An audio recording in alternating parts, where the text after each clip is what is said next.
The wolves of the northern pack have learned to time their morning walks perfectly. Not because they enjoy the crisp dawn air or the way frost paints their ancestral grounds in silver. No, they come to watch Bianca Winters make her daily pilgrimage of shame. She keeps her eyes fixed on the worn path as she walks, counting each step like a prayer. 27 to the ancient oak where they first threw rocks at her. 53 to the corner where they gather to snarl threats. 112 to the iron gates that never open. A chorus of growls rises around her, right on schedule. How dare she show her face? Go home, traitor. Something sails past her ear, probably garbage, though they'd graduated to stones last week. Bianca doesn't flinch. There's almost comfort in their hatred now, a familiar rhythm to their cruelty. Besides, she deserves far worse than this. The hill path stretches before her, winding through territory her family helped destroy. Each step stirs whispers that follow like shadows. Look at her crawling back every morning. How dare she? After what her pack did. Bianca's fingers curl around the healer's bag at her side. Its weight anchors her, reminds her why she endures this daily gauntlet. Someone needs her help, whether he wants it or not. The great manor looms ahead, a fortress of shadows against the dawn sky. Every window has been sealed shut, heavy curtains drawn tight as if to keep out more than just light. No one has seen the Alpha emerge in months. Rumors whisper through the pack that something happened to him during the invasion, something that keeps him locked away in perpetual darkness. 2 weeks she's been coming here, and 2 weeks she's been turned away. But still she comes, because what else can she do? Her shame won't let her leave, and her guilt won't let her stop trying. Right on cue, the gatekeeper's lip curls at her approach. She doesn't have to speak anymore. He knows why she's here. Within moments, the beta appears, his expression carved from stone. Alpha Theo will not see you today, Lady Winters. The words are familiar as breathing now. She nods, turns, begins her long walk back. Above her, the manor's dark windows seem to watch her retreat, holding secrets she can't begin to understand. Behind her, a young wolf whispers to his mother, "Why does she keep coming?" "Because she has to," the mother answers. After what they did? Bianca's shoulders stay straight as she descends the hill, each step measured and calm. Let them watch. Let them hate. She will return tomorrow, and the next day, and the next. After all, penance isn't meant to be easy. How else can she atone for helping destroy everything these people hold dear? Chapter 1, Theo. And the Eastern Border Patrols report increased activity from rogues. Page's voice drones on, dutifully delivering his daily report. Theo doesn't move from his position by the window, barely containing the snarl building in his throat. His wolf paces beneath his skin, restless and savage after months of confinement. The beast wants out, wants to run, to hunt, to tear something apart with teeth and claws, until the rage finally bleeds out. But that's not an option anymore. The Treasury shows improvements. Page continues, his scent betraying his unease. But I don't see the pack moving forward if you're going to lead it from here. The point, Page. He growls. Even his own voice sounds foreign these days, rough from disuse. Theo practically hears his beta weighing his words before speaking next. The Winters healer came again this morning, he says. Theo's snarl finally breaks free, echoing off stone walls. Just the name sends ice through his veins, followed by familiar burning fury. The Winters. The pack that had attacked without warning or cause, that had brought his people to their knees, the ones who'd wielded Nightshade like a surgeon's blade. Precise and merciless. She's been coming for 2 weeks, Page continues carefully. Our healers are overwhelmed and her reputation is... Her reputation? Theo's laugh holds no humor. Like her pack's reputation for loyalty before they turned on us? The memory rises unbidden. The invasion, the screams. the burning in his veins as poison spread through his system. Now that same poison has left him trapped in this cage of darkness, maintaining a facade of strength through reputation alone. Silas is dead, Paige reminded him quietly. Theo sighs. Yes, he's been told, but does it really matter now? The damage is done. He remembers him as a child, Silas. Who could have guessed that the spoiled brat from the neighboring pack would become such a devastating enemy? That the boy who'd gotten by on charm alone would somehow gain the power to bring entire packs to their knees? But he had. Somehow Silas had found his power, and he'd used it to manipulate the strongest pack in the territory into attacking Theo's people. For Theo's natural leadership abilities had always driven Silas mad with jealousy. The Winters claim they were under his spell, Paige says. Other packs confirm similar experiences. And you believe them? Theo interrupts. There is a beat of silence. I believe we need help, Alpha, comes the reply. The pack suffers while I protect them, Theo warns, voice deadly quiet. Would you rather I show our enemies exactly how vulnerable we've become? Shall I invite them in to finish what they started? Silence falls heavy as stone. But if this healer could fix you, Paige tries one last time. If she could return your... Leave me, Theo snarls. A soft sigh, then footsteps retreating. The door closes with a final click, leaving Theo alone in his darkness once more. His wolf howls against its chains, demanding violence, freedom, revenge. But revenge requires strength he no longer possesses. All he has left is isolation, pride, and enough raw fury to keep him breathing. So let the Winter's healer come and waste her time at his gates. He'd rather rot in darkness than trust their kind again. Chapter 2, Bianca. When Bianca had been 20, she'd fallen in love with sunshine. At least, that's how she remembers it now. Golden curls catching light, soft blue eyes that made her knees weak, a smile that seemed to glow from within. They would meet in hidden corners of her father's estate, where brief brushes of hands evolved into warm kisses that tasted of forever. His name had been Silas, and Bianca had loved him. Her entire pack had loved him. They'd had no choice in the matter. Because as it turned out, dark, twisted magic had turned them all into Silas's little puppets. He'd enchanted them all into trusting him, admiring him, confiding in him, and waging wars on his behalf. Now the spell is broken, and Silas is dead. And in freedom, Bianca sees through her rose-colored memories. She sees the truth of what he was, and the devastation he left in its wake. She knows her pack has much to atone for. But at night, Bianca's dreams twist and merge like watercolors in rain. She sees the man she thought she loved, feels the love she thought she held, until she wakes up choking. And when she does, for a moment, she doesn't know what's real. Had the emotions she felt really been a lie? Hadn't she not enjoyed Silas' kisses? Her heart had raced, hadn't it? And her wolf had purred. Every morning she stares at herself in the mirror, trying to separate truth from lies. Where did Silas's manipulation end and her own fault begin? She has no answers, only shame and an endless need to make things right. So, when her father had expressed a need for the pack to take action in the north, Bianca had jumped at the chance.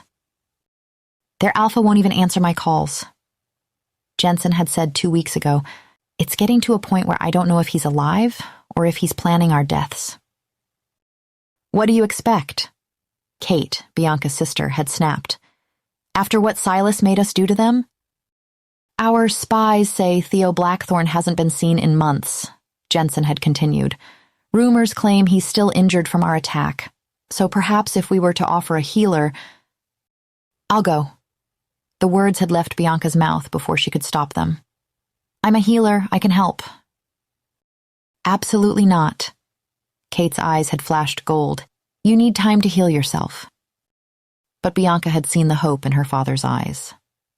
And Ryder, Kate's mate, had seen through her fear of abandonment. Darling, Ryder had said quietly, earning a betrayed look from Kate. Sometimes healing means leaving old shadows behind. Now, 2 weeks later, Bianca stares up at those shadows made manifest. Alpha Theo's mansion looming against steel gray skies, its sealed windows like blind eyes.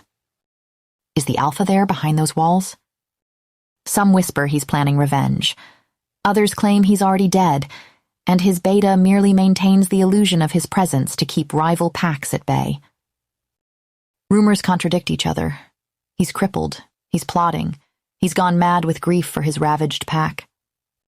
The only thing for certain is that no one has seen Theo X emerge in months. Sometimes in the pre-dawn light, Bianca thinks she sees movement in the highest tower, a tall figure pacing. But that could be her imagination, crafting monsters from memories. Only the house seems to know the truth, and it keeps its secrets behind curtained windows and locked doors, as silent and mysterious as its master. Chapter 3, Bianca. The motel room's rotary phone rings just after sunset, its shrill tone cutting through Bianca's thoughts. Only one person would call at this hour. How is it really going? Kate's voice carries that edge of worry she's developed since Silas's death. Bianca thinks of rocks sailing past her head, of snarls and whispered threats. Fine, she says brightly. Everyone's very welcoming. Bianca. The warning in Kate's tone is clear. Really, Kate, I'm okay. I deserve it, Bianca thinks. I'm not weak. I can take it. And Alpha Theo? Have you seen him yet? No. He won't see me.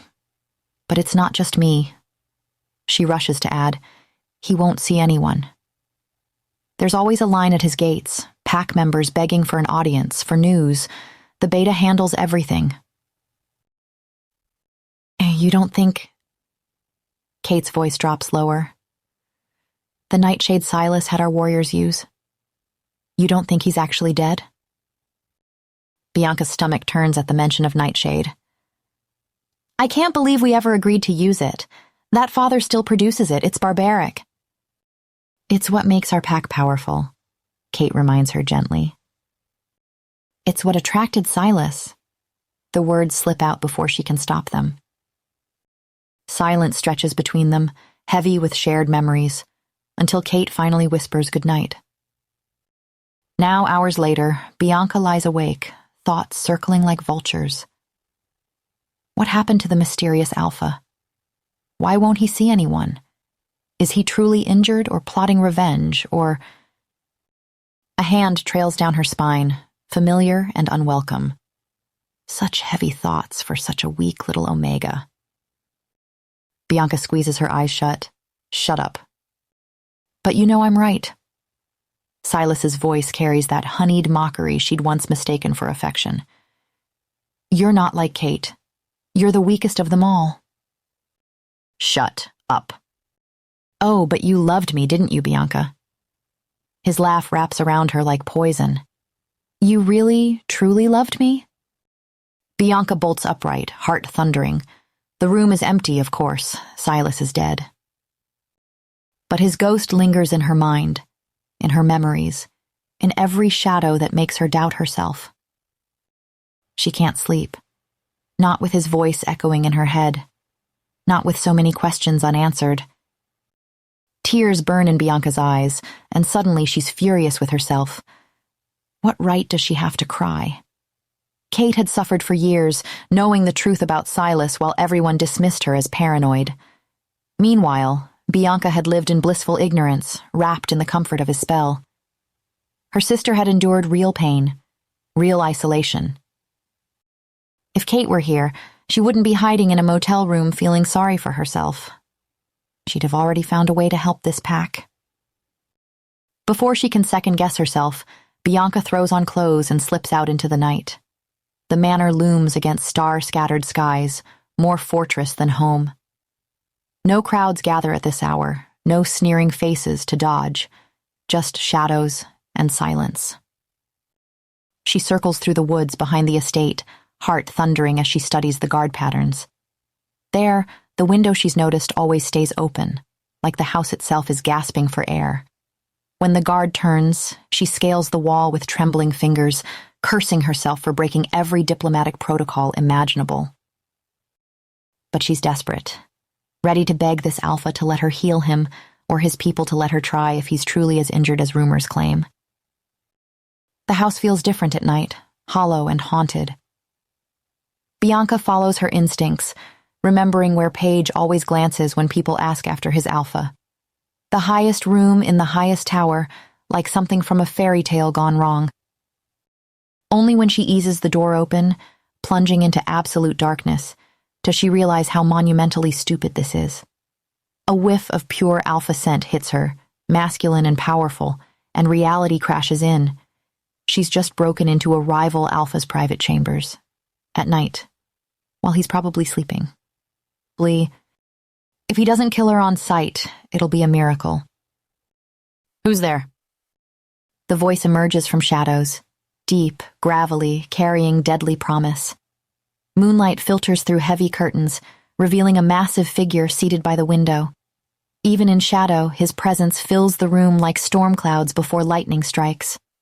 Broad shoulders, sharp jaw, the kind of raw power that should send her running. Instead, something inside her comes alive. The pull hits like a physical blow, magnetic, inexorable, terrifying. Every cell in her body seems to reach for him, a strange recognition singing through her blood. Mate. The word echoes in her mind, in her bones, in places too deep for thought. It feels inescapable, impossible, like magic. Horror floods her system. You love me, don't you, Bianca? Silas's voice whispers in her memory. You'd do anything for me. The Alpha rises, stalking toward her with predatory grace. His fingers twitch slightly, reaching into empty air like he's testing its substance, but Bianca's too trapped in panic to understand why. Who are you? He demands. He towers over her now, all rugged features and coiled strength. His face. God, she wants to trace every line like she's known it all her life, like she's been waiting to find it. A whimper escapes her throat. No, this isn't real. This is enchantment. This is... She meets his eyes, desperate to break whatever spell this is, and freezes. Those eyes, storm gray and beautiful, stare past her rather than at her. His expression remains carefully neutral, no recognition despite their proximity. Like Bianca isn't even there. Like he cannot see her. Because he can't, she realizes. This man is blind. His hand reaches for her face, and Bianca both feels joy and horror as she realizes she used to feel the same sort of joy when Silas reached for her. And it had all been a lie. The shift takes her without warning, one heartbeat human, the next running on 4 legs, fleeing the overwhelming cocktail of attraction and terror and shame. Behind her, she hears his sharp intake of breath, but she doesn't stop. She runs until the mate bond's pull feels less like drowning, until Silas's ghost fades from her mind, until the night swallows her whole. Just a little further, she thinks, just until I can breathe again, until I can think. The snap of metal is deafening in the night air. Pain explodes through her front leg as the trap's teeth bite deep. Bianca's yelp echoes through the trees, high and desperate. She thrashes, each movement sending fresh agony through her limb, but the trap holds firm. No. They'll find her. They'll take her back there. Back to him and that overwhelming pull she doesn't trust, can't trust. Heavy footsteps approach through the underbrush, multiple sets getting closer. Bianca yanks harder at her trapped leg, mindless of the pain, of the blood matting her fur. She has to get out, has to run, has to... A flashlight beam cuts through the darkness and Bianca's heart stops. Chapter 4, Theo. Someone had been in his room. Theo stands frozen by the window, his wolf clawing beneath his skin, desperate to track the intruder. But his dulled senses make tracking impossible. Just another reminder of how far he's fallen. Only 2 wolves are allowed in this wing of the estate. Paige, his beta, who left yesterday for a week of diplomatic meetings, and Anne, his housekeeper, But even with his compromised senses, Theo would have recognized Anne's shuffling gait, her habit of humming under her breath.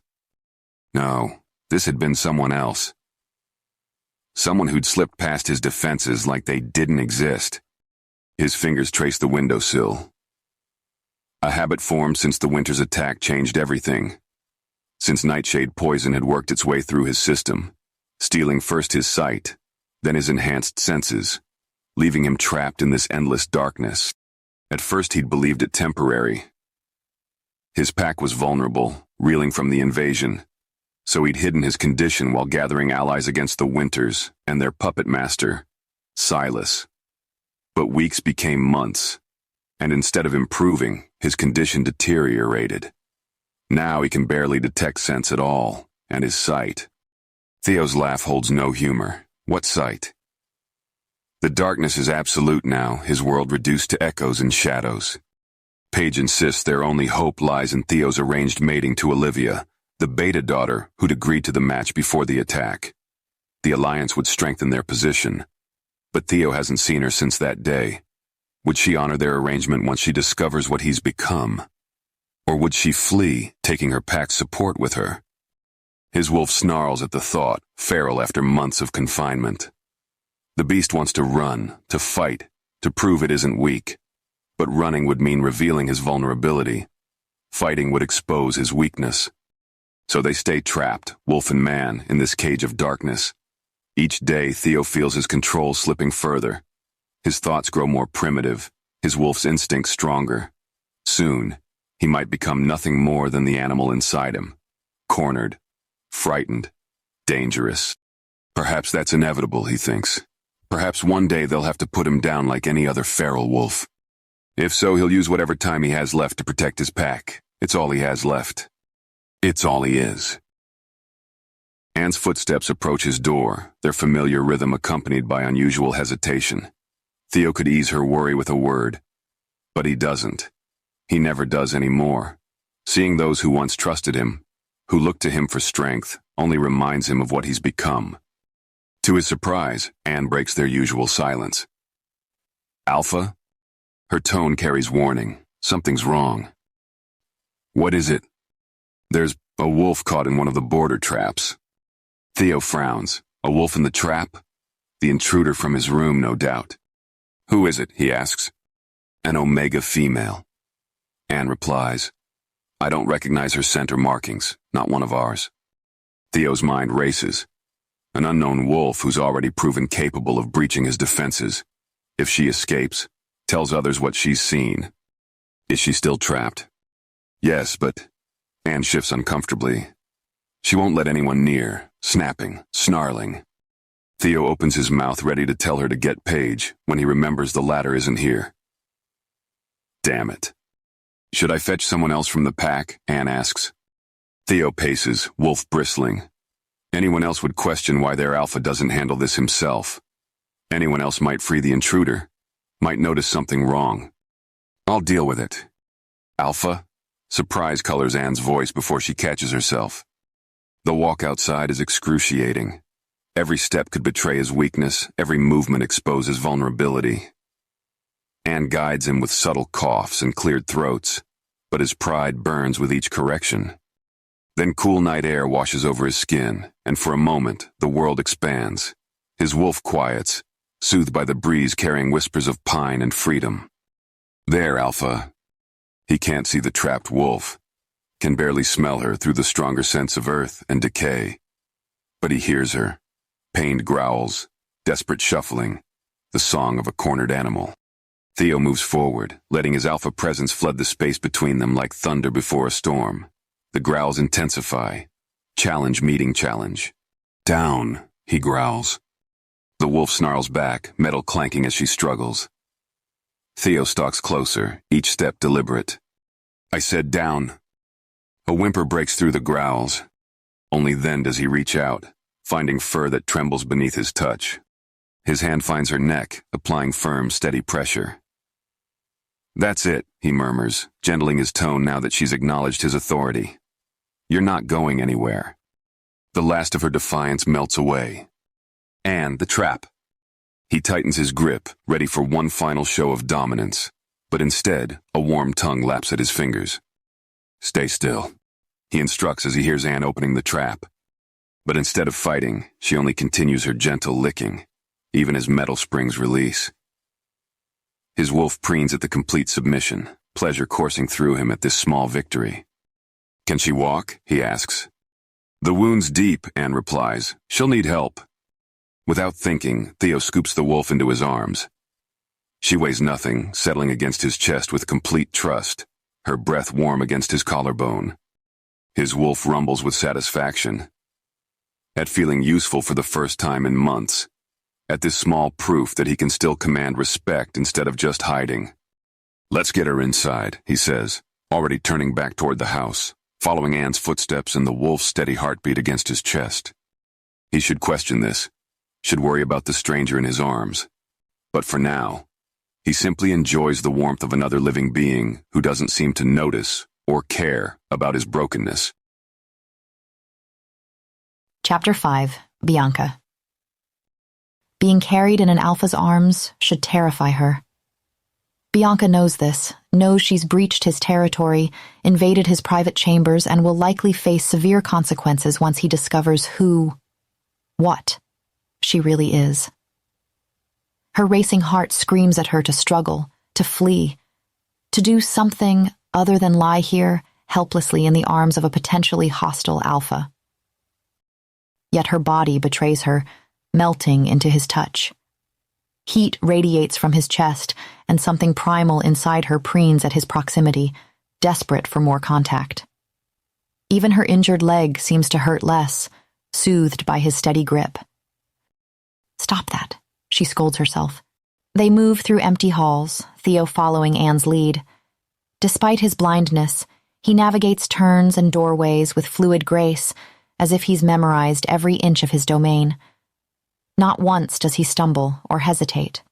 Not once does his grip on her falter. They enter what appears to be a staff living area, all worn furniture and practical surfaces. A heavy wooden table dominates the center of the room, and Theo gently lowers her onto its scarred surface. His hands linger for a moment, checking her position, ensuring her injured leg isn't pressed against the wood. "Who are you?" he demands, voice deceptively soft. "What are you doing on my territory?" Bianca's ears flatten against her skull. She should change back. Should explain about wanting to heal him, about recognizing the symptoms of nightshade poisoning he's experiencing, similar to Kate's when she'd be poisoned as well. Should tell him that she might be able to help, that she's seen these symptoms before, the blindness, the dulled senses, all of it.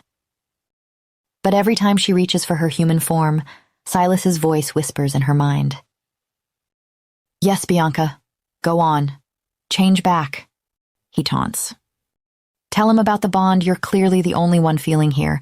Enjoy falling head over heels for a man who doesn't love you, again." Panic claws up her throat. The alpha's watching her, obviously expectant despite not being able to even see her, and Bianca wants to obey, wants to shift back, but then what will he say when she changes back? Or worst, what will she do? Fear twists her heart. "I do hope you don't intend on pretending you're just a regular wolf," the alpha comments, sounding unimpressed. She's not trying to deceive him. She wants to change back. She does. But she can't. She tries to focus, tries to think more like a human, to draw back the wolf. The wolf will not budge. "Change back right now," Theo commands. Bianca whines, shuffling on the table until her leg screams in protest. She tries again, desperately reaching for her human form, but Silas's voice grows louder. "Unless... perhaps you still love me, Bianca. Is that it? Are you ashamed that you still love me?" A pathetic whimper escapes her throat. How embarrassing to be stuck like this. She'd never had problems with her wolf before. It's pathetic. She's even more pathetic than she thought she was. "Alpha." Anne's voice cuts through the tension. "The poor thing is terrified." "I can see that," Theo snaps, then catching himself, well, in a manner of speaking. His hand finds her head again, and despite everything, Bianca leans into his touch. His fingers card through her fur, steady and certain, and something inside her unclenches at the contact. "She's trembling," he murmurs. "Perhaps she's too afraid to shift back, sir." Anne's tone carries careful suggestion. "Too afraid?" Theo's fingers still against Bianca's neck. "I hear it happen sometimes." Anne moves closer, her presence grandmotherly and kind. "Maybe if we give her time—" "Are you suggesting we keep her here?" Bianca focuses on his touch, on the low rumble of his voice, finding it impossibly soothing. She's too desperate to feel embarrassed about it. She just wants to stop hearing Silas, whatever works. "Well, surely we can't release her until we know why she's here," Anne reasons. "Can we, Alpha?" "I suppose not." A slight pause, his hand freezing on Bianca's head. "Should we send for a healer for her leg?" The word healer sends ice through Bianca's veins. She's the healer. She came here to help him. "I'm sure it will heal just fine on its own, sir," Anne replies, giving Theo a considering look.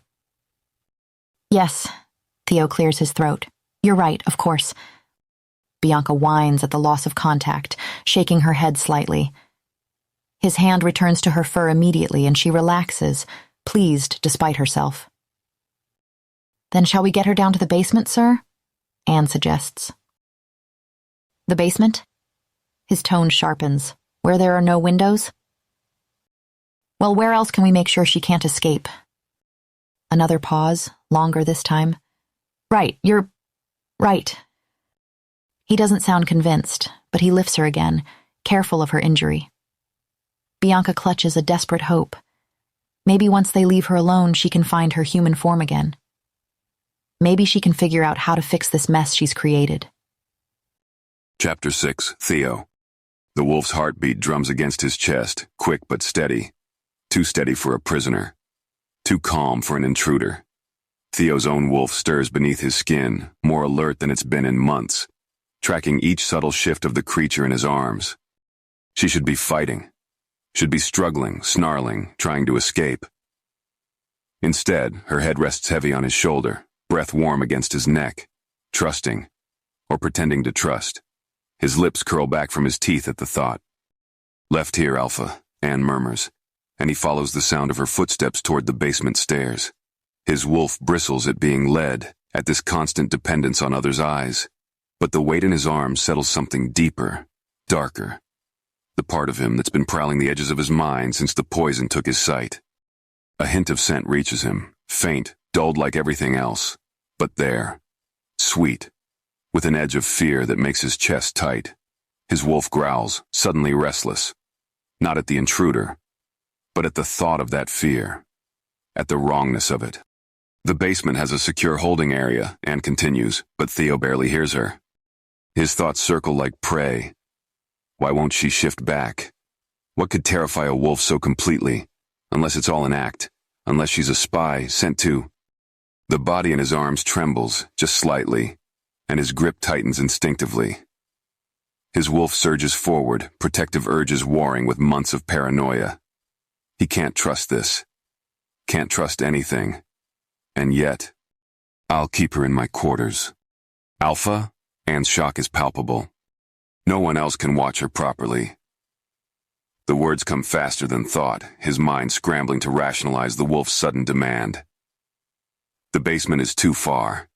If she tries to escape... "But sir, you're private." "I'll hear any movement." He's already turning, retracing familiar steps upward. Better to keep the threat close. The threat. His wolf snarls at the word, at the lie of it. This creature, who smells of sweetness and fear, who trembles in his arms but makes no move to flee. She is many things, but threat isn't one of them. "As you wish, Alpha," Anne says quietly. Theo stalks away before she can question him further. Before he can question himself. His wolf paces beneath his skin, agitated and eager in equal measure. For months they've been caged, growing wilder with each passing day. Now something pulls him toward this stranger, this mystery, and he doesn't understand why. He only knows that the thought of locking her away in darkness is suddenly inconceivable. Chapter 7. Bianca. Bianca's heart races as Theo leads her to his room, though she has to admit it works in her favor. The second he falls asleep, I'm out of here, she thinks. Still, something about following him into his private space makes her fur prickle with uncertainty. Anne hovers in the doorway after Theo deposits Bianca inside, her presence making the already strange situation more awkward. "Do you need anything else?" she asks awkwardly. "No, thank you," Theo replies, rushing to close the door. Then he just stands there, one hand still on the doorknob, as if he's suddenly forgotten what to do with himself. "I don't even know why I did that," he mutters, more to himself than to her. With a deep sigh, he crosses the room and sinks into what must be his favorite chair, rubbing his face with both hands. Bianca watches him for a moment, struck by how defeated he looks. Like now that he's back here with nothing to do, he is weighed down again. Wanting to show her gratitude for his help, and perhaps a bit of sympathy because it's her family's fault he is injured, she pads over and settles beside his chair. "You're going to run the second my eyes close, aren't you?" he asks. The question comes out soft, resigned. Guilt twists in her chest. That had been exactly her plan, and somehow he knows it. She shifts uncomfortably on her pause. "I don't need to close my eyes not to see you," he adds, his voice barely above a whisper. Bianca can't help but scoff, a strange sound coming from a wolf's throat. "Oh, so you knew then." Theo's shoulders slump further, if that's possible. He looks so frustrated, his scent sharpening until Bianca can't take it. Moving closer, she gently rubs her head against his, the only form of consolation she can offer in this shape. Again, she tries to shift back to human form, but nothing happens, and a pitiful whine escapes her throat. What if she's stuck like this? "You're trembling," Theo observes. He stands up and makes his way to the fireplace in the corner, kneeling down to feel around for wood. Bianca watches as his hands move uncertainly over the hearth, accidentally making logs of wood tumble down. Shit, can't even keep people warm anymore. The words are barely audible, but they tug at something in her chest. Oh, for heaven's sake. Making a decision, she moves closer and carefully nudges his hand toward the stack of wood. Theo goes completely still for a moment, and she fears she's crossed some line. Great job, Bianca. Way to make it weird. But then he relaxes, allowing her to guide him. Together, they arrange the logs, and she helps him locate the lighter on the mantel. They work in comfortable silence, the simple task creating an unexpected connection between them. After the fire is lit, Theo settles on the floor beside her. He doesn't speak again, but somehow the silence feels right. Bianca finds herself growing drowsy as she watches the flames dance, the crackling wood and Theo's steady breathing creating a soothing rhythm. My leg barely hurts anymore, she realizes distantly as she drifts off. When she wakes, the fire has burned down to embers, and early morning light is seeping through the windows. For a moment, she's disoriented. Where am I? Then she spots Theo asleep in his chair and remembers everything. As she shifts position, she realizes with a start that she's human again and completely naked. Oh, thank God. A small sound of relief escapes her before she can stop it, and Theo stirs in his chair. Oh no. Terror freezes her in place. She watches him like a deer in headlights, her heart thundering so loudly she's sure it will wake him. Don't move, don't breathe, don't even think too loud, she tells herself frantically. After what feels like an eternity, she gathers her courage to move. But at the tiniest movement, he groans. By the time his eyes flutter open, Bianca is back into her wolf form, her pulse still racing beneath her fur. She only realizes she changed back when a growl comes out her throat. You're still here, Theo observes. She is. And for some reason, Bianca knows she won't be able to change back anytime soon. Chapter 8. Bianca. The sound of running water from Theo's shower fills the room as Bianca tries again to shift. Come on. Come on. Her muscles strain with the effort, but every time she gets close, Silas's voice echoes in her mind. Are you really going to let magic bind you again? The words send ice through her veins, and she loses her grip on the transformation. I never loved you, the voice says, and neither will he. It's Silas' voice whispering these things, and yet Bianca agrees. This pull toward Theo, this instinctive trust, it's another trap. Just like Silas's love had been. The mating bond feels like chains around her heart, and she can't breathe through the panic of being caught again. When Theo emerges from the bathroom, his hair still damp, he tilts his head. Are you hungry? He asks. Bianca realizes she is and barks sharply in response. A snort escapes him. All right, Anne should be here soon. Does he spend all his time just waiting for others to bring him things? Bianca wonders with growing concern. She watches him standing there, so still, and remembers Anne carefully guiding him yesterday. Understanding dawns softly, sadly. He's blind, his wolf senses dulled. Of course he needs help navigating his own home. Her heart aches as she imagines how difficult this must be for him, how frustrating to depend on others for such basic things. A gentle whine escapes her before she can stop it. I know, Theo says, misinterpreting her sound. I'm hungry too, sorry. Making a decision, Bianca moves to his side and gently nudges his hand onto her back. Come on, she thinks, urging him toward the door. She can smell how his wolf strains against its cage. Being cooped up in here isn't helping either of them. Even if she can't heal him in this form, she can at least get him moving. You want us to go outside? Theo asks, voice strained. She guides him carefully to the door in response, nudging him forward as they reach it. He is hesitant, frustrated. She sits and waits, patient. Fine, Theo growls reluctantly. They leave the room, Bianca secretly pleads. To move down the long hallways, she keeps close to his side, letting him use her as an anchor with each step. Are you my guard dog now, little one? Theo asks, amusement coloring his voice. Bianca barks twice, offended. I am not a dog, she thinks. Guess that means no. The smirk in his voice is unmistakable. When they reach the kitchen, Anne's eyes widen at the sight of them moving freely together. She smells less afraid, she observes, though still not human. Theo's brow furrows. Are you stuck? He asks Bianca directly. She barks once for yes. Do you know why? 2 barks. That's a no. The day passes with Bianca continuously nudging Theo to move around the house.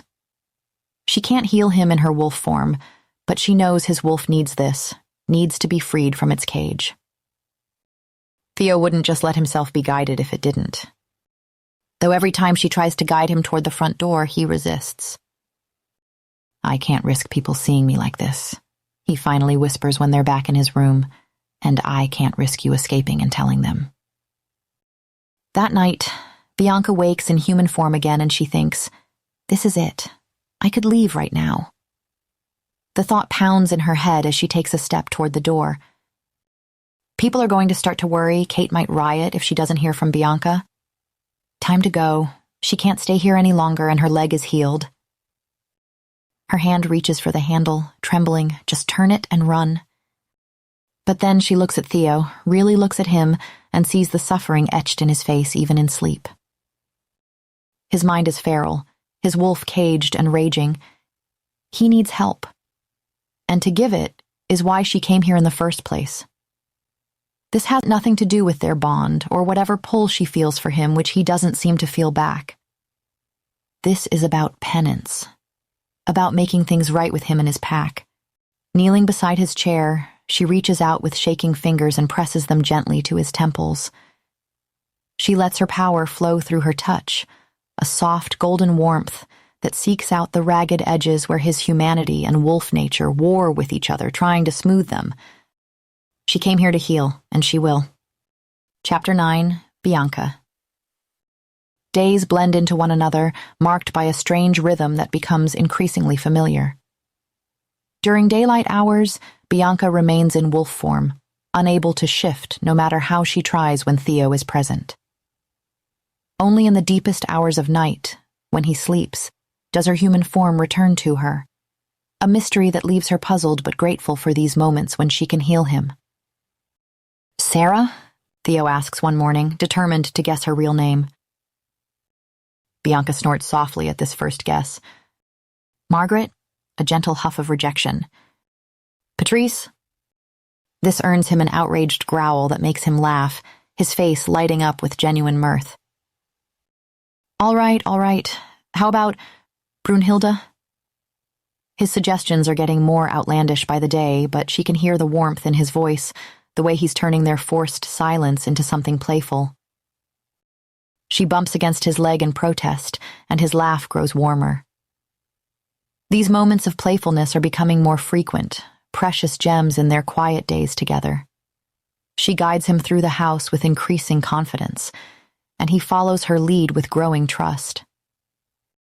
During their days, Theo shares stories about the pack, choosing mostly happy memories at first, summer festivals where the whole community gathered under the full moon, the time his sister tried to teach him to dance and they both ended up in the pond.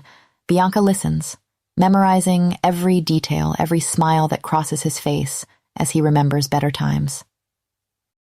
But one night, as they sit by the crackling fire, his voice grows heavy. "I should have seen it earlier," he says quietly. The kind of person Silas was becoming, even as children. He'd charm people just to watch them fall apart later, found it amusing. His hands clench. He'd pick apart their weaknesses, use their trust against them, and I was blind to it even then. The memories hit Bianca like physical blows. Silas's charming smile, the way he'd seemed so understanding at first, how he'd used everything she'd confided against her later. Her distress must show somehow, because Theo's hand finds her fur, stroking gently. After that night, she starts resting her head in his lap during their evening conversations, finding comfort in the simple contact. Time passes in gentle waves. She coaxes Theo to explore more of the house, watching his confidence grow incrementally. His scent begins to change too, becoming stronger, more wolf-like, telling her the healing is working. Finally, he agrees to venture outside, but only if she's certain no one will see them. In his wolf form, they explore the estate together. His movements become more sure as his senses slowly return, and he begins to follow her more by instinct than by touch. These moments feel like freedom, like hope. That evening, as they rest by the fire, Theo buries his nose in her fur, inhaling deeply. His scent wraps around her, warm and rich and right, in a way that makes her want to melt into the touch. She can't remember the last time she felt this peaceful, this safe. Then he starts speaking, voice low and pained, about the winter's betrayal, the poisoning, the hatred that still burns in him for her family. "They even sent their daughter here to heal me," he says, bitter laugh catching in his throat. As if that could make up for what they did. Later that night, in human form, Bianca's hands shake as she channels her healing power into him. Would he see this as another betrayal? Her deception, her silent presence in his home, her gentle touches, all while keeping her true identity hidden? He would hate me, she thinks, heart aching. He would never forgive this. She should leave. She knows she should. But as she looks down at his sleeping face, runs a gentle hand along his cheek, she realizes with startling clarity that she can't. Not anymore. The truth of it settles in her chest like a physical weight, somewhere between the quiet conversations and shared silences, between guiding touches and gentle healing, she's lost her heart to him. Chapter 10. Theo. Theo opens his eyes to vague shapes and colors, and his breath catches in his throat. This can't be real. He'd been hesitant to hope, even as his other senses gradually returned. His scent had grown stronger by the day, especially in wolf form, and that alone felt like more blessing than he deserved. But this is different. In the darkness, he can make out the tip of his finger, can see the dying fire casting a soft orange glow across the room. It's not the absolute darkness he's grown accustomed to. It's the natural shadow of night. A choked gasp escapes him, his mind reeling with possibility. But then something else captures his attention entirely. A presence beside him, warm and peaceful. Her scent. Oh, her scent. He knows it as intimately as his own now, sweet and fresh, like the first breath of spring, like life itself. It's so strong, so close that a contented hum rises in his throat. Theo turns to his right, and his heart nearly stops. There's someone asleep beside him, but it's not a wolf. Through the blur of his returning vision, he sees silk-spun hair spreading across his pillow, like liquid gold in the fading firelight. His eyes trace the delicate curve of a bare shoulder, creamy skin gleaming softly in the darkness. She's the most beautiful thing he's ever seen, even through the haze of his imperfect sight. And something deep in his chest aches. Is this his mysterious companion? Of course it is. He'd know that scent anywhere.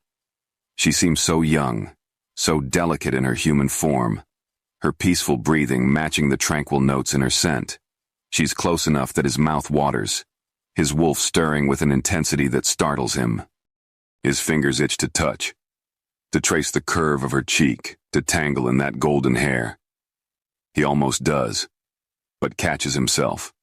Though she's half sprawled across his bed, though he's grown used to touching her wolf form. This is different. She hasn't given permission for this, hasn't chosen to show herself to him this way. The realization doesn't stop the wanting, though. His wolf howls inside him, desperate to touch, to hold, to protect, to keep. The intensity of his reaction leaves him bewildered. Careful not to disturb her, he eases himself from the bed. Despite his still blurry vision, he navigates the room with surprising ease. His restored hearing and scent, more than making up for what his eyes can't yet fully see. Rapid footsteps in the hallway alert him to Anne's approach. Not wanting her to wake his sleeping guest, he hurries to meet her at the door. Anne starts at finding him up, but he quickly shushes her with a finger to his lips. She leans in close, whispering that there's someone at the gate for him.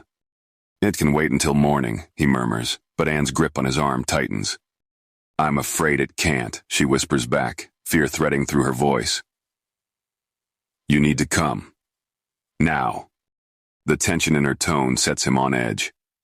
With one last glance toward his bed, toward her, he follows Anne downstairs and across the estate to the gates. Through the misty shadows, a cloaked figure emerges. Even with his limited vision, he can tell she's small, petite. His returning senses tell him more. She's a woman, her scent thick with fury and fear and something else. Theo inhales sharply as realization hits him. This woman is with child, and from the way she's growling at him, she is very, very upset with him indeed. Alpha Theo, she growls when he is beside her, her voice shaking with hardened steel. Just what the hell have you done to my sister? Chapter 11. Bianca. Bianca wakes slowly, drifting up through layers of warmth and contentment. She's cocooned in Theo's scent, wrapped in sheets that smell of him, of them together. Her wolf purrs with satisfaction. This is right. This is where she belongs. She hasn't felt this safe, this at peace, since she can't even remember when. A soft hum of pure contentment escapes her before she can stop it. The sound of her own voice, her human voice, snaps her eyes open. She's human, in Theo's bed, alone. The reality hits her in waves. First comes the shock of her bare skin against his sheets, then the growing horror as her mind catches up with what this means. Her wolf whines in confusion and distress. Where is Theo? He's never left her alone before, not once in all these weeks. Something must be wrong. Why would he leave? Unless... Her human side recoils as the implications stack up. Did he see her? Is that why he's gone? Has her careful charade crumbled in one careless moment of contentment? Her mind spins with possibilities, each worse than the last. She's exposed, vulnerable, her deception laid bare. Breathe, she tells herself, fingers twisting in the sheets as she tries to think rationally through the rising panic. Even if he realized she'd shifted back, he can't actually see her, right? And he's never met Bianca Winters, doesn't know her face. Whatever he might have discovered, she could explain this somehow. She could tell him the truth. The thought dies as quickly as it forms, leaving a bitter taste in her mouth. Theo hates the Winters, hates Bianca for her name alone. If he discovers she's been here all this time, deceiving him, healing him without his knowledge or consent, the trust they've built would shatter. He'd throw her out, and worse, he'd never want to see her again. Her wolf rails against the very thought, while her human side drowns in shame. A sob catches in her throat, raw and painful. He might even be angry enough to break the peace treaty with her father, but somehow that thought barely registers compared to the idea of Theo looking at her with betrayal in his eyes. She realizes with a start that she's shifted back to wolf form in her panic. Oh God, now she won't even be able to explain herself. Where is he? What did he see? What does he know? She leaves the room in a daze, searching for him. Her wolf whines, desperate to find its mate, to fix this, to make things right again. She catches Theo's voice from downstairs and moves toward it, but Anne suddenly appears, blocking her path. Not now, little wolf? Anne's eyes are bright with excitement. The Alpha will see you later. She beams as she continues, each word like a dagger to Bianca's heart. His fiancée is here. Bianca freezes. What? That can't be right. Theo is her mate. She must have heard wrong. She arrived this morning with Paige. Anne's enthusiasm is devastating. He brought her back to settle the mating agreement. Miss Olivia and the Alpha have been engaged for 2 years. It's about time they finally become mates. Bianca's mind fractures between shock and denial. This is her punishment for not telling him the truth, for deceiving him. She's going to lose him. Her heart splinters with each beat. Without conscious thought, she bolts past Anne and bursts into the living room. She has to stop this, has to see him. This can't be happening. She can't lose him. Not now. She finds him seated with Paige and a beautiful young woman with flowing red hair and light blue eyes. The sight makes something primal rise in Bianca's chest, and a snarl rips from her throat. They all turn to stare at her, conversation halting mid-sentence. Who is this? The woman asks, startled. How dare she? Bianca's fury ignites. She's Theo's mate. She belongs here. This woman doesn't. Rage and protective instincts consume her as she launches herself forward with a growl, only to be caught mid-leap by strong arms that pull her back against a broad, firm chest. Is that... Paige starts, eyes wide with recognition. Yes, Theo replies, his voice low and pleased. He pulls Bianca closer, his scent and warmth enveloping her, instantly calming the storm inside her. That's it, darling, he murmurs as she stills against him. Be good for me. Before either Paige or their guest can speak, he commands, leave us. But Alpha, Paige begins. I said leave us. Theo's voice brooks no argument. This should be a private moment. After they leave, Theo gently deposits Bianca on the floor, kneeling beside her. She whines softly, torn between conflicting impulses, wanting to reach for him, to demand how he could even think of marrying another when he's hers, but also desperate to explain herself, even as fear holds her back. Theo reaches out slowly, his hand steady. There, he soothes, They're gone now, darling. It's just me. Just him. Bianca relaxes slightly at that truth. He's looking at her with his usual fondness. But there's something else now. A sort of wondering awe that makes her breath catch. He looks pleased to see her. Unable to resist, she slowly lets her head settle against his palm. I'm sorry for leaving you alone, Theo murmurs, his fingers working through her fur in that way that makes her muscles turn to liquid. It's unfair, really. She should be more upset, but it's impossible when he strokes her like this, his touch so tender it makes her ache. But I won't ever leave you alone again, Bianca, he says softly. I promise. She purrs happily before his words register. Then she freezes in horror. You are Bianca Winters, aren't you? He asks knowingly. She panics, trying to shrink away from him, but his hand remains gentle on her fur. Were you afraid of how I'd react? His voice stays calm, steady. He doesn't sound angry, she tells herself. He doesn't. But she still can't bring herself to look at him. Please look at me, he asks, his voice so achingly soft it steals her breath. When she finally raises her eyes to his face, her heart stops.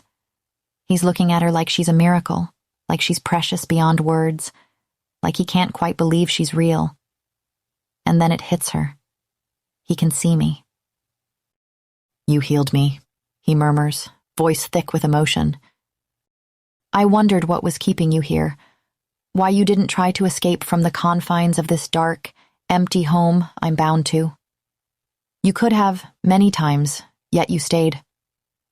I thought perhaps you were hiding, afraid. But you were healing me. You stayed for me, didn't you? The reverence in his voice makes her heart thunder. He's speaking as though she's done something extraordinary, as though she's granted him some precious gift. Of course she stayed. It was the right thing to do, the only thing to do. Her pack had betrayed his, had hurt him. But as Theo pulls her close, pressing his lips to the crown of her head, showering her with thanks and praise, she realizes that healing him wasn't truly why she stayed.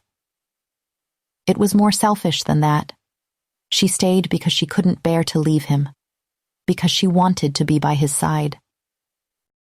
He pulls back to look at her, cradling her face between his large palms and smiles. Hi, he breathes, his eyes bright with unshed tears. Bianca realizes she's human again. Fear flutters in her chest, but Theo's hands are so gentle on her skin, his caresses making her shiver. I wanted to tell you, she whispers, watching how he drinks and the sound of her voice like it's music. I didn't want to stay in wolf form, but... You were afraid. His expression clouds with concern. She nods slowly. Yes, she supposes she had been afraid. Still is, somewhat. But being able to speak with him, to have him look at her and truly see her for who she is, it's worth facing that fear. I wasn't really afraid of you. The words tangle in her throat. Well, I was, but... Memories of Silas flash through her mind, tainted and bitter. She hadn't wanted to be deceived again, hadn't wanted to trust wrongly.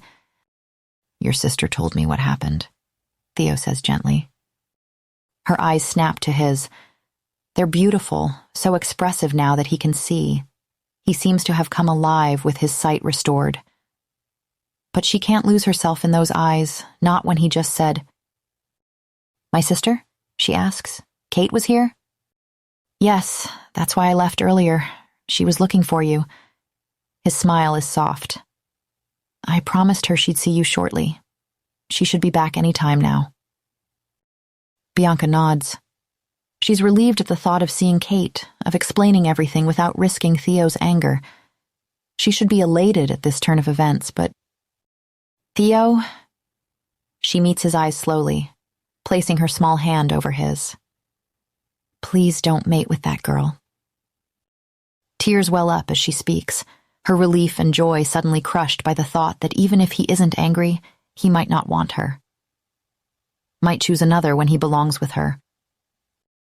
Darling, he begins, looking troubled, but Bianca can't keep quiet any longer. You are my mate, Theo.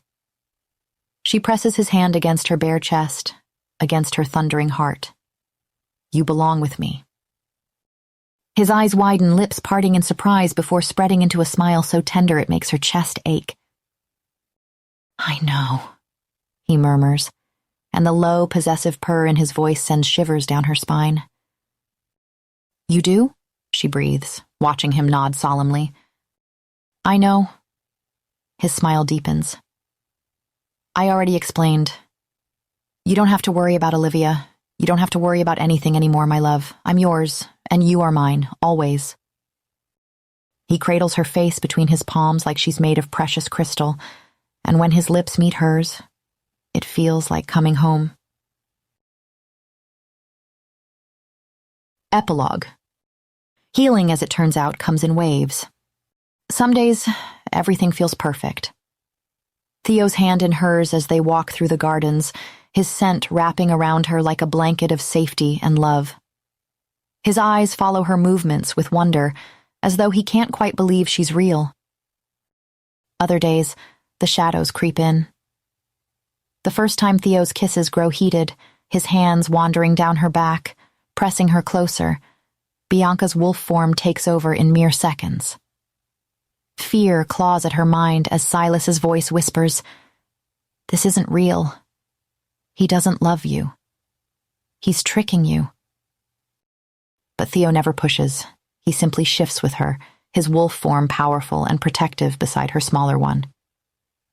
Under the canopy of ancient trees, they run together, free from the weight of past wounds. The pack needs their alpha's attention, but Theo makes sure Bianca never feels left out. He includes her in meetings, his hand finding hers under the table. When discussions grow heated, he'll catch her eye across the room, a private smile just for her. At night they start with simple touch. Fingers intertwined as sleep becomes increasingly elusive, awareness building between them. His scent wraps around her, rich and intoxicating, making her wolf purr with want. Soft kisses leave them breathless, growing deeper, more urgent, hands wandering with increasing boldness, until one night she's panting against his lips. Please, Theo. More. I need more. Are you sure? He asks, his powerful body pressed against hers, skin to fevered skin. She can feel him trembling with restraint, his control hanging by a thread as his hands ghost over her curves, making her arch into his touch. When they're finally one, the pleasure brings tears to her eyes, a completion she never knew she was missing. That first time becomes many, their passion seemingly endless. They almost miss Kate going into labor, lost in their world of heated touches and breathless moans. But nothing could keep Bianca from her sister's side as new life enters their world. She holds Kate's hand through the pain, watches Ryder's face transform with joy as he cradles his daughter. Looking at the tiny bundle, Bianca turns to find Theo's eyes on her, warm with promise. I want one, she whispers that night, and his smile could light up the darkest corners of their past. He marks her the night she tells him she's pregnant, their child growing safe within her as his teeth find her neck. She marks him in return, though in truth, he's been hers since that first night she found him in the darkness. I love you, she tells him, watching the sunset paint their world in gold. Their child kicks beneath her heart, and Theo's hand covers hers. I know, he says, his smile holding all the certainty she once thought lost forever. They heal each other, day by day. He who suffered at Silas's hand, she who almost lost herself to Silas's lies. Together, they build something new from the ashes, something stronger, something true. And in the end, that's what healing is. Not the absence of scars, but the presence of hope. Not the forgetting of pain, but the courage to love anyway. Thanks so much for listening, everyone. I hope you enjoyed or re-enjoyed this one. Some of you may have noticed it's not brand new, but it's one of my favorites, and I wanted to revisit it with video. I did, however, write a new bonus chapter, and it's completely free for everyone on my Patreon. Just click the link below to listen. Hope you enjoy it.